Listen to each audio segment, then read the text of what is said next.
अस्सलाम वालेकुम। So welcome back.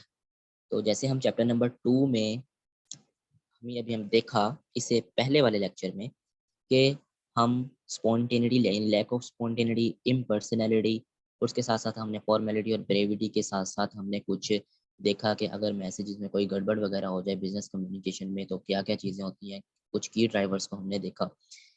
अब लेक्चर नंबर 2 में चैप्टर नंबर 2 के तो इसमें हम देख रहे होंगे different forms of written communication यानी different forms of written business communication यानी किसी भी बिजनेस में अगर कोई कम्युनिकेशन हो रही है और वो रिटन है तो उसकी कौन कौन सी फॉर्म्स हो सकती हैं, आप किस किस फॉर्म में कम्युनिकेशन कर सकते हैं। तो कुछ हम यहाँ पे लेटर्स के बारे में देख रहे होंगे कि आखिर ये लेटर्स क्या हैं और उनकी कुछ एक्सप्लेनेशन क्या है। तो कहता है the following table explain the different forms of business communication that are commonly used in organization. किसी भी ऑर्गेनाइजेशन में जो डिफरेंट फॉर्म्स हैं बिजनेस कम्युनिकेशन यानी कम्युनिकेशन करने की, तो उसके बारे में हम देख रहे होंगे। सो स्टेप बाय स्टेप यानी वन बाय वन हम इसको लेके चलेंगे। इसकी एग्जांपल्स मैं आपको दूंगा क्योंकि यहाँ पे एग्जांपल्स नहीं है तो मैं आपको एग्जांपल्स के थ्रू समझाने की कोशिश करूंगा। तो कुछ एग्जांपल्स में यानी नेक्स्ट जो भी है यहाँ से 7 से 8 जो भी हम लेटर्स देखेंगे उसमें हम दराज यानी आप सब जानते हैं ऑनलाइन शॉपिंग सेंटर है जो दराज दराज डॉट पी के उसको लेके चलेंगे थोड़ी सी बातों को समझने में, यानी उसकी एग्जांपल जब हम मैं दूंगा आपको आपको बातें सही से समझ आ जाएंगी। तो पहला है जी सेल्स लेटर। सेल्स लेटर क्या होते हैं? वो कहता है आई कैप कहता है send from an organization to a potential customer to prompt them into ordering goods और सर्विसेज, यानी किसी भी चीज की एडवर्टाइजमेंट या प्रमोशन। अब जैसे दराज की तरफ से आप एड्स देखते होंगे अपने सोशल मीडिया पर या आपको ईमेल्स भी आती होंगी, अगर आपने कोई प्रोडक्ट उनसे ली है तो वो आपको ईमेल सेंड कर रहे होते हैं कि हाँ अब हमारे पास ये चीज़ मौजूद है, आप इतने रेट में इसको ले सकते हैं। यार किसी की भी ऑर्गेनाइजेशन किसी भी शॉप चाहे वो ऑनलाइन शॉप हो या कोई फिजिकल शॉप हो, देखें ना आप देखें अगर फिजिकल शॉप है तो बैनर्स वगैरह लगे होते हैं, वो एडवर्टाइजमेंट कर रहे होते हैं, वो एक सेल्स लेटर दे रहे हैं कि आप हमारे पास आएँ और हमारी जो है वो हमारी दुकान से सेल करें, कोई भी चीज़ जो है वो आप सेल करें, लें आप उसे, सॉरी सेल नहीं करना बाय करें, ठीक है। तो किसी भी कंपनी की किसी भी ऑर्गेनाइजेशन की फॉर एग्जांपल हम दराज को ही लेके चलेंगे तो वो किसी एडवर्टाइजमेंट कर रहे हैं, प्रमोशन कर रहे हैं सोशल मीडिया पर, टीवी चैनल्स पर, यूट्यूब एड्स के थ्रू, वेबसाइट एड्स के थ्रू। तो वो क्या है, वो अपने कस्टमर्स को दावत दे रहे हैं कि हमारे शॉपिंग सेंटर पे आओ और चीज़ें खरीदो, ठीक है। इससे उनकी सेल्स होंगी और रिवेन्यू में इजाफा होगा। तो send from an organization to a customer to promote them into ordering goods और सर्विसेज, यानी गुड्स और सर्विसेज को ऑर्डर करो। ये एक सेल्स लेटर वो उनको दिया जा रहा होता है कस्टमर्स को। अच्छा नेक्स्ट है जी ऑर्डर लेटर। अब ऑर्डर लेटर क्या होता है? अब मैं गया दराज की ऐप पे, दराज की ऐप पे जाने के बाद मुझे एक प्रोडक्ट पसंद आ गई। अब उस प्रोडक्ट को मैंने करना है ऑर्डर, यानी मैं बाय करना चाहता हूँ, तो वो यही बात यहीं पे लिखी है सेंट बाय अ कस्टमर। मैं एज अ कस्टमर दराज ऑनलाइन शॉपिंग ऐप पे गया कि वो एक ऑर्गेनाइजेशन है और मैंने वहाँ पे ऑर्डर गुड्स और सर्विस जो चीज़ें मुझे पसंद आई है मैंने उनको ऑर्डर कर दिया। तो ये होता है जी ऑर्डर लेटर, ठीक है। अब नेक्स्ट है कि कंप्लेंट लेटर क्या है? अब भाई जो मैंने प्रोडक्ट या सर्विस ली है दराज से वो ठीक नहीं निकली, मैं कंप्लेन करना चाहता हूँ, ठीक है। वैसे कंप्लेन करने का फ़ायदा नहीं है, वहाँ से कौन सी वो वापस हो जाती है। तो वो कहता है generally sent by a customer, मैंने ही चीज़ ली थी जो प्रोडक्ट और सर्विस, अभी ऑर्डर जब मैंने किया था ऑर्डर लेटर में वो चीज़ सही नहीं निकली तो मैं उसकी कंप्लेन करना चाहता हूँ उसको दराज को। तो मेरी तरफ से ही जाएगी ना, कस्टमर की तरफ से जाएगी ना ये लेटर, ये कम्युनिकेशन।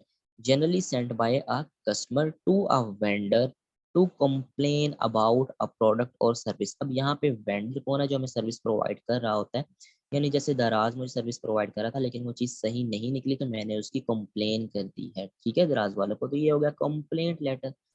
अब आगे है एडजस्टमेंट लेटर। एडजस्टमेंट लेटर क्या है? Usually sent in response to a claim और complaint and include the final outcome. अब ऐसे हुआ जब मैंने दराज वालों को कंप्लेन की कि आपकी प्रोडक्ट ठीक नहीं है, इसमें ये प्रॉब्लम है, ठीक है। तो उन्होंने उसके बदले में जो मुझे रिस्पॉन्स किया, जो मुझे रिप्लाई किया, ठीक है, वो क्या कहलाता है जी? एडजस्टमेंट लेटर कहलाता है। जो मैंने क्लेम किया था उसका उन्होंने मुझे जवाब दिया है, उसमें फाइनल आउटकम शामिल है कि हाँ हमारी गलती थी, हम आपको ये प्रोडक्ट न्यू दे देते हैं। तो ये इस तरह से उन्होंने एडजस्ट कर दिया मुझे, तो ये क्या हो गया? Adjustment letter. यहाँ तक ही हमने देखना था भाई कि हमने दराज को लेकर चलना है पहले 4 लेटर्स में। इस तरह से आपको आसानी से समझ भी आ जाएगी। नेक्स्ट वन है कि इंक्वायरी लेटर। ठीक है, इंक्वायरी लेटर क्या है? वो यहाँ पे कहते हैं आस्क अ क्वेश्चन, कोई क्वेश्चन पूछना और एलिसिट इंफॉर्मेशन या इंफॉर्मेशन निकालना, मालूमात निकालना फ्रॉम द रेसिपिएंट या पूछना। अब देखें, अब जब आप किसी भी शॉपिंग स्टोर पे गए, ठीक है, फॉर एग्जांपल मैं मुल्तान से, तो मैं मान लो मुल्तान गया। अब मैंने वहाँ पे जो बैठे होते हैं, यानी डिफरेंट डिपार्ट्स के जो लोग होते हैं, तो मैंने उनसे पूछा। अगर उनसे नहीं पूछा तो मैंने साथ चलते किसी से पूछ लिया कोई भी इंफॉर्मेशन, यार इस प्रोडक्ट के बारे में, मैंने ये टी शर्ट लेनी है, क्या ये ठीक है या नहीं ठीक? ठीक है, ठीक है, क्योंकि जो भी और भी कोई बैठा, अगर वही बैठे होंगे तो मैं उसके बारे में इंफॉर्मेशन लेना चाहूंगा, क्या ये इस साइज में मौजूद भी है या नहीं, इस कलर में मौजूद भी है या नहीं। इस तरह से मैं इंक्वायरी कर रहा हूँ, मैं पता लगवा रहा हूँ चीज़ों का। ठीक है, तो ये आपका क्या है जी? ये आपका इंक्वायरी लेटर है। नेक्स्ट है आपका फॉलो अप लेटर। ठीक है, ये बात समझने वाली है और मज़े वाली भी है। वो कहता है send after some time of initial communication. अब मेरी बात हो चुकी है किसी से, ठीक है, और उसके बाद में जो लेटर भेजा जाएगा वो होगा follow up later. For example, यहाँ पे एग्जाम्पल दिया है तो आपको अच्छे से समझ आ जाएगा। वो कहता है a sales department thanking a customer for an order. ठीक है, सेल्स डिपार्टमेंट है, वो अपने कस्टमर का शुक्रिया अदा कर रहा है कि आप हमारे प्लेटफॉर्म पे आए, हमारे सेंटर पे आए, हमसे चीज़ें बाय की। ठीक है, यानी फीडबैक दे रहा है। हम अलग से फीडबैक देते हैं और वो जो है सेल्स डिपार्टमेंट की तरफ से हमारा शुक्रिया अदा किया जा रहा है। आपने कभी गौर हो गया, अभी रिसेंटली मैंने एक जॉनी की हैंड्री ली दराज ऐप से, ठीक है, तो वो 2-3 दिन ही चली तो उसमें गड़बड़ पैदा हो गई, मतलब ठीक नहीं चल रही थी। तो मैंने एक कंप्लेन की, यानी मैंने एक उनको कंप्लेन लेटर भेजा, ईमेल की मैंने कि इस प्रोडक्ट में ऐसे ऐसे मसला है। ठीक है, तो उनके एक डिपार्टमेंट की तरफ से मुझे कॉल आई दराज की, ठीक है, कि आप हमें बता सकते हैं कि इसमें क्या क्या प्रॉब्लम है, आप खुश हैं या नहीं हैं हमारी सर्विस से। ये एक अलग बात है। ये किस चीज़ों में जाएंगी भाई? ये जा रही हैं आपके एडजस्टमेंट लेटर में, तो आपने परेशान नहीं होना, ये फॉलोअप लेटर में नहीं है। अब मैंने एक और चीज़ ऑर्डर की, फॉर एग्जांपल मैंने कोई भी जैसे मोबाइल ऑर्डर किया, मैंने मोबाइल ऑर्डर करके मैंने उस डिपार्टमेंट को रिव्यूज़ दिए 5 स्टार, और मैंने कहा भाई आपकी प्रोडक्ट बहुत अच्छी है, मुझे बहुत ज़्यादा पसंद आई है। अब मुझे दराज की तरफ से कॉल आई कि आपका बहुत बहुत शुक्रिया, आप हमारे कस्टमर बने, आप हमारे प्लेटफॉर्म पे आए, आपने हमारी जो सर्विसेज हैं और प्रोडक्ट को बाय किया। अब ये क्या है? ये फॉलो अप लेटर है, क्योंकि ये सेल्स डिपार्टमेंट की तरफ से शुक्रिया अदा किया जा रहा है ना, ये फॉलो अप लेटर है। मेरी इनिशियल कम्युनिकेशन उनसे हो चुकी है, मैं ऑर्डर कर चुका हूँ, मैं चेकआउट कर चुका हूँ, मेरी उनसे डिटेल में बात भी हो गई थी। अब उन्होंने मेरा शुक्रिया अदा करने के लिए जो मुझे कॉल की है या जो लेटर लिखा है, तो वो क्या कहलाता है? फॉलो अप लेटर कहलाता है। ज़रूरी नहीं है कॉल ही है, ईमेल्स भी आती हैं। Or a job seeker inquiring about the status of their application. A follow-up letter seeks to promote the effectiveness of the previous correspondence। जो आपका previous connection हो चुका है डिपार्टमेंट के साथ, उसकी इफेक्टिवनेस में इससे इजाफा होता है, उसको इफेक्टिवनेस में प्रमोट होता है, इंक्रीज होता है। ठीक है, एक फॉलो लेटर इसी तरह लिखा जाता है ताकि कस्टमर अगेन आए। कहते हैं ना, चूना लगाया जाता है ताकि कस्टमर दोबारा हमारे प्लेटफॉर्म पे आए। ठीक है, तो ये थे कुछ लेटर्स। हम अब नेक्स्ट लेटर्स पे चलते हैं, जो इसकी डिफरेंट बाकी फॉर्म्स भी रह गई हैं, उनको भी देख लेते हैं। अब वो कहता है लेटर ऑफ रिकमेंडेशन। क्या है जी? उसके नीचे अगर आप देखें ब्रैकेट में लिखा है रेफरेंस लेटर। तो रेफरेंस से आपको बात समझ आ ही गई होगी कि send by a previous employer और other referee to support some kind of application, normally refers to a job application but could be submitted as a part of other application such as application for a banker loan. इनको छोड़ें 2-3 लाइनों को, just आपने concept लेना है क्योंकि MCQ based paper है। अच्छा, लेटर ऑफ रिकमेंडेशन ये होता है जिसे हम रेफरेंस भी बोलते हैं। अब जैसे कि आपके अब्बू किसी जगह मुलाजिम थे, क्या एम्प्लॉय थे, अब वो रिटायर हो चुके हैं। ठीक है, अब आप किसी डिपार्टमेंट में काम करना चाहते हैं और आपको वहाँ जॉब मिलने का खतरा है या नहीं मिलेगी, तो आपके पास आपके अब्बू का, आपके बाबा का रेफरेंस है कि वो आके उस डिपार्टमेंट को कहे कि मैं पहले भी यहाँ पे काम कर चुका हूँ, तो इसलिए मेरा बेटा भी यहाँ पे काम करना चाहता है। तो ये क्या है भाई? ये एक रेफरेंस है। जैसे यार सिफारिश है, बहुत सारे ऐसे डिपार्टमेंट्स हैं, मैं नाम नहीं लेना चाहता, ठीक है, जो बहुत सारे ऐसे डिपार्टमेंट है जहाँ पे सिफारिश होती है तो फिर ही बंदा जॉब पे लग रहा होता है, ठीक है। तो ये लेटर ऑफ रिकमेंडेशन यानी रेफरेंस लेटर इसी तरह से भेजा जाता है किसी भी प्रीवियस एम्प्लॉयर की तरफ से, जिसकी वहाँ पे कुछ अथॉरिटी हो, कुछ थोड़ा सा रेफरेंस हो, ठीक है, ताकि वो जो आपका काम है उसको, जो भी एप्लीकेशन है उसको सपोर्ट कर सके और आपको यानी जॉब मिलने के चांसेस ज़्यादा हो जाए। ये तो था जी रेफरेंस लेटर। नेक्स्ट है एक्नॉलेजमेंट लेटर्स। अच्छा जी, एक्नॉलेजमेंट लेटर है कि a business send a simple receipt to let others know that they have received a communication and either have dealt और deal with the prior communication in due course. अब इन 2-3 lines का क्या मतलब है, इसको मैं आपको ना 2 एग्जांपल्स के थ्रू बताऊंगा कि एक्नॉलेजमेंट लेटर क्या होते हैं। जैसे आपने किसी भी, यार मैं दराज की एग्जांपल ले लेता हूँ, तो मैंने उनसे कोई प्रोडक्ट ली, तो मैंने ऑर्डर किया, मैं कार्ट में गया, मैंने चेकआउट किया, तो उन्होंने मुझे एक रसीद निकाल के दे दी, ठीक है। ये क्या है, अब रेसिप्ट यानी रिसीव जो मिली है, बिजनेस सेंड करता है सिंपल रेसिप्ट, वो क्या है, दूसरों को जानने बताने के लिए कि आपने जो से कम्युनिकेशन किया। इसके वाले से मैं दूसरे एग्जांपल में बात करूंगा, लेकिन पहले मैं करूंगा कि अब दराज ने मुझे एक रसीद भेजी कि आपने ये चीज़ें, ये आपका ऑर्डर नंबर है, ठीक है, ये आपका ऑर्डर नंबर है, ये आपने प्रोडक्ट हमसे ली है, ये आपका रेफरेंस नंबर है, तो ये एक एक्नॉलेजमेंट लेटर है। अब हम अब दूसरी एग्जांपल कुछ इस तरह से है, आप किसी बैंक में की एटीएम में जाते हैं, तो ठीक है, एटीएम मशीन से जब आप पैसे तो निकलवा लेते हैं, आपको एक रेसिप्ट भी वो देता है, ठीक है, आपके अकाउंट की डिटेल्स उसपे होती हैं और वो कुछ बता रहा था कि आपके बकिया पैसे इतने रह गए हैं, आपने इतने विड्रॉ करवा लिए हैं, तो ये भी एक रिसिप्ट है। एक बिजनेस की तरफ से, या बैंक बिजनेस ही कर रहा है, बिजनेस की तरफ से आपको एक सिंपल रिसिप्ट रिसीव हुई है, तो उसको क्या कहते हैं, एक्नॉलेजमेंट लेटर कहा जाता है, ठीक है। अब थर्ड एग्जांपल भी मैं आपको दे देता हूँ इसकी। थर्ड एग्जांपल कुछ इस तरह से, आप कोई प्रोडक्ट या जो है वो टीसीएस करवाना चाहते हैं अपने सिटी से किसी दूसरे सिटी में। अच्छा, अब जब आपने प्रोडक्ट अपनी सारी इन्फॉर्मेशन दे दी है, तो वो आपको एक रेसिप्ट देते हैं कि, और आपको एक उसका एक लेटर होता है कि रेफरेंस लेटर, शिपमेंट जब होती है उस पर नंबर लिखा होता है कि हाँ आया ये प्रोडक्ट वहां तक पहुंच गई है या नहीं पहुंची, तो वो एक एक्नॉलेजमेंट है, यानी एक लेटर आपको वो साथ देते हैं, एक छोटी सी रसीद आपको देते हैं, जिसे टोकन भी बोला जाता है। होप सो 3 एग्जांपल्स में से आपको समझ तो आ ही गई होगी, फिर भी नहीं आई तो कमेंट में मुझे पूछ लेना। अच्छा, नेक्स्ट है कवर लेटर क्या होते हैं। Accompany something such as package और a report, it describe the enclosed and why it is being sent, ठीक है।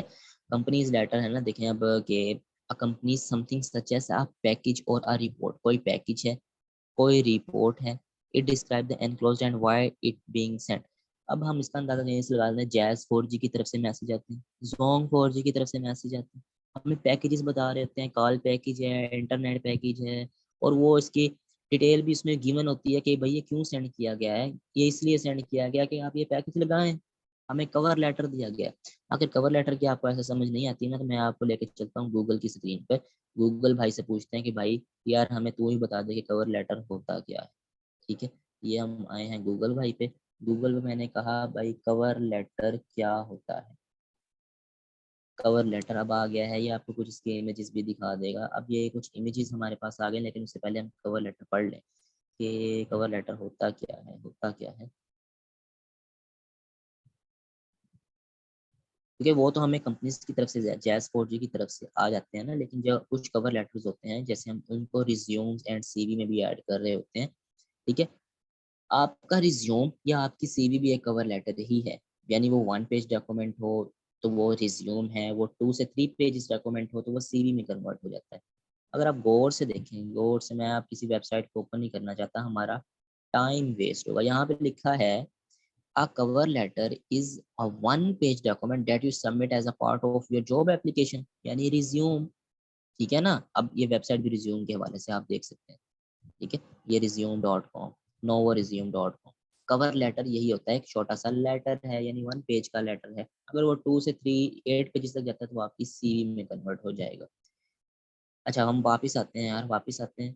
तो ये होता है जी, कवर लेटर भी आपने देख लिए, कंपनीज की तरफ से आया है या फिर आपको एज ए लेटर, लेटर बात हो रही है, मैं सॉरी मैसेज बोल गया था, लेटर की बात हो रही है।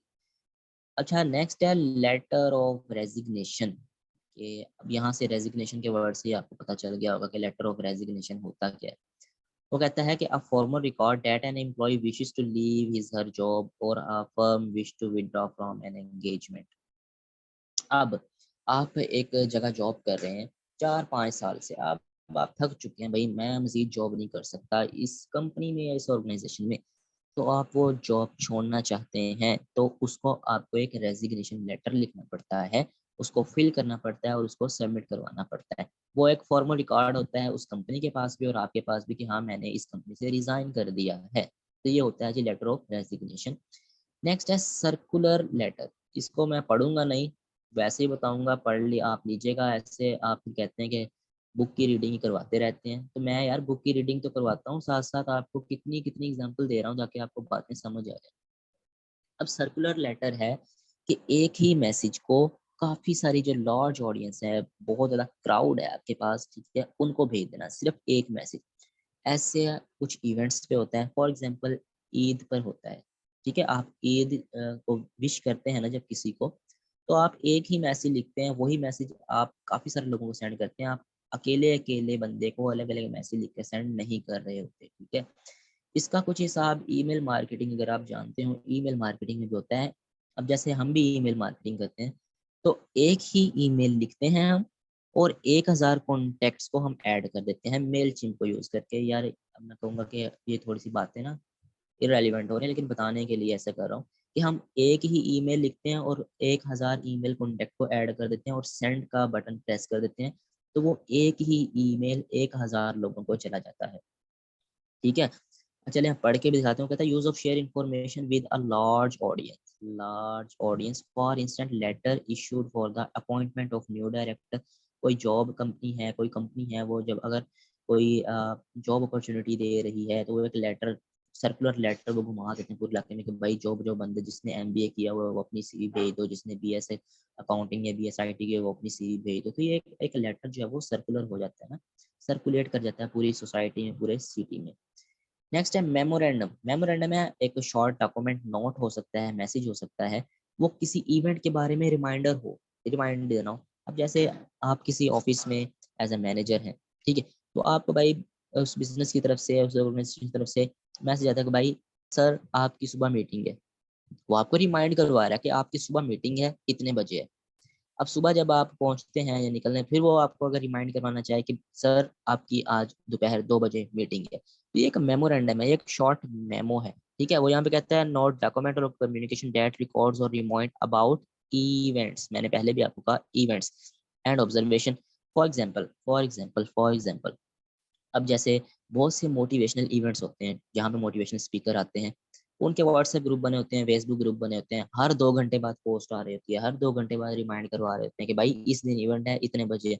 यार हमें भी पता है इस दिन है, लेकिन वो बार बार रिमाइंड करवा रहे होते हैं, वो एक शॉर्ट मेमो हमें दे रहे होते हैं, जिसे हम मेमोरेंडम भी बोलते हैं। अब एजेंडा, मिन्यूट्स एंड रिपोर्ट्स, ये मिलती जुलती चीजें हैं, सारी मीटिंग के हवाले से होंगी।